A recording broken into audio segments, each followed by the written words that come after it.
I am Lamont at Large. I am here at Mardi Gras, New Orleans, Louisiana. I am standing in front of the Hard Rock Hotel, the construction site where 3 men lost their lives in a partial collapse here last year. So this is the site of the Hard Rock Hotel that collapsed on October 12th of 2019, just last year. 3 men doing construction here lost their lives: Anthony McGrady, Jose Ponce Areola, and Quinion Wimberly. So for a few days in January, one of the men's bodies that's trapped right on this side of the building right here, I guess his legs were exposed and people were taking pictures of his body and sharing it on Twitter. And they quickly replaced the tarp because it blew away during a storm. Something, in my opinion, that should have never, ever happened. 2 or 3 days before the building even collapsed, there was construction workers taking video inside of the site showing how unsafe it was. The support beams, you can see, were crumbling under the weight of the floors above them.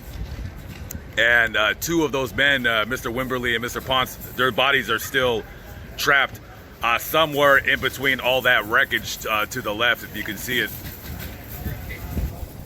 It's very, very sad. You know, Mr. Ponce, 63 years old, one of the men that died. Mr. Wimberly, he was 36. Mr. McGrady, he was 35 years old. 63 years old, and you're still doing construction. That's a tough job. That's tough on your body, and that takes a toll year after year of doing that kind of work. And yet he still woke up every morning, probably at 4 o'clock in the morning, and went right to work. That shows you the generational gap between hard workers and lazy idiots nowadays, you know. Just a very, very sad. And actually, the other man, Anthony McGrady, he wasn't even supposed to be working that day. I guess he had got called in on his day off, and he went to work. You know, like most working men do, you go to work. If your boss calls you, you go to work. And just a very, very sad situation. 2 of those men, their bodies are still there. They're not able to get them.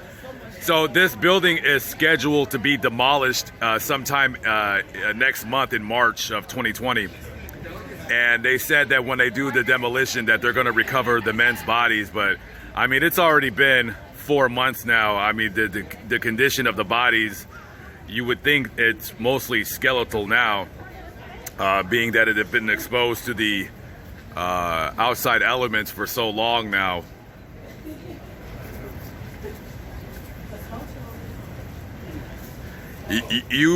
When I see this before my very eyes, this looks like something that happens in third world countries, not countries so great such as this country that has such very, very strict building and safety codes. I mean, you can't build anything. I mean, you need plan after plan after plan, and for this to happen shows one of 2 things.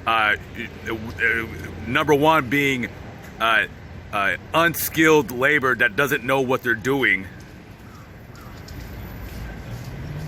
and possible cheap materials being used.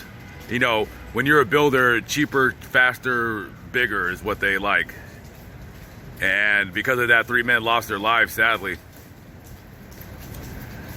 And I was even reading online, there was even a company that came here and offered to remove that crane right there, and they would have it done in 24 hours because there was already word spreading out that this building was no longer safe to work in. If that word hadn't gotten out, there would have been a lot more men that were killed. But because people were kind of worried about working in the building, a lot of them were outside of the building, just kind of like really, you know, they were scheduled to go to work, but they were just kind of hanging outside because they're like, we don't know about that. This isn't cool. Anyways, guys, wanted to show you this really quickly. Lamont at Large, I'm signing out from New Orleans. Peace out. Rest in peace to the men who lost their lives here. This building has almost become their tomb now.